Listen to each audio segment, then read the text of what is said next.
These words are all familiar to all of you. We hold these truths to be self-evident, that all men are created equal, that they are endowed by their Creator with certain unalienable rights, that among these are life, liberty, and the pursuit of happiness. I'm opening with this because your discussion today is on the developmentally disabled. And just because someone is developmentally disabled does not mean that they should not enjoy all the rights that the citizens of this great country enjoy. This package, in addition to Senate Bill 626, which you'll hear next week, provides critical, common sense, and cost-effective fixes to the current system.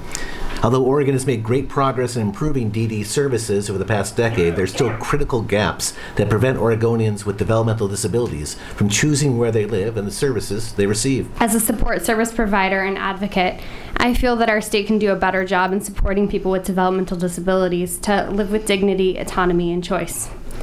I know that the services I provide are invaluable to the people I work with. I see it every day in their growth as individuals and in their integration in our community. What really drives me is knowing that we are paving a path to a more inclusive society. I'm here to ask for your support of Senate Bill 559.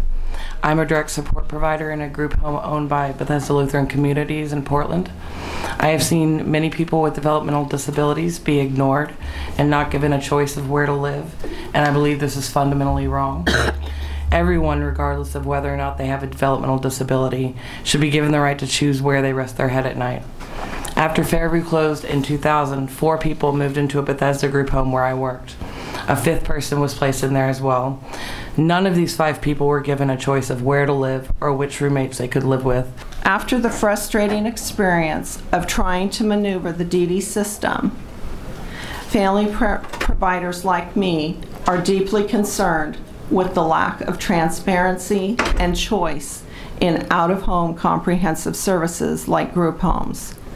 We need a DD system that is more transparent. Senate Bill 559 helps move us in that direction by requiring case managers to provide people with developmental disabilities the opportunity to select from at least 3 placement options. This will help ensure that my son and all other Oregonians with developmental disabilities have a real voice in determining where they live and receive services. Prior to becoming an adult foster home provider, I worked for 6 years in group homes. Many of the residents that I cared for would be great candidates for adult foster care. In fact, I currently care for an individual that has a similar diagnosis and similar issues as to one I cared for in a group home. When comparing the similar care needs for these individuals, the group home would receive approximately $3,000 more per month than what I receive for a similar individual. This disparity in rates between clients is based on the type of home and not the services needed, and is very disheartening to both me and some of the other care providers I have spoken with. Senate Bill 641 will begin to address these concerns by requiring the use of a uniform assessment tool in DD services. Senate Bill 626 would expand the long-term care of Ombudsman's program to cover people with developmental disabilities and health issues. I provide in my time with Bethesda, I've seen several situations where it would have been useful to call an ombudsman. For example, on my very first day of work at the group home in Bethesda, I witnessed a coworker abuse several of the residents. She smacked one person on the head, flicked water at another person to wake them up, and encouraged another resident to hit himself in the head. I was shocked by my coworker's behavior, but knew from the recent training that I had to report it right away, and I did. Unfortunately, my report put my own job in jeopardy, and as I became an outcast among several of the more senior people I worked with.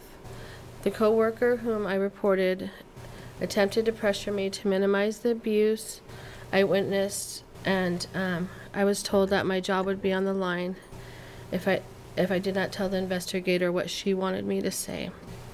I was scared not only for my job, but also for the residents who were depending on me and the rest of the other staff to keep them safe and free from harm.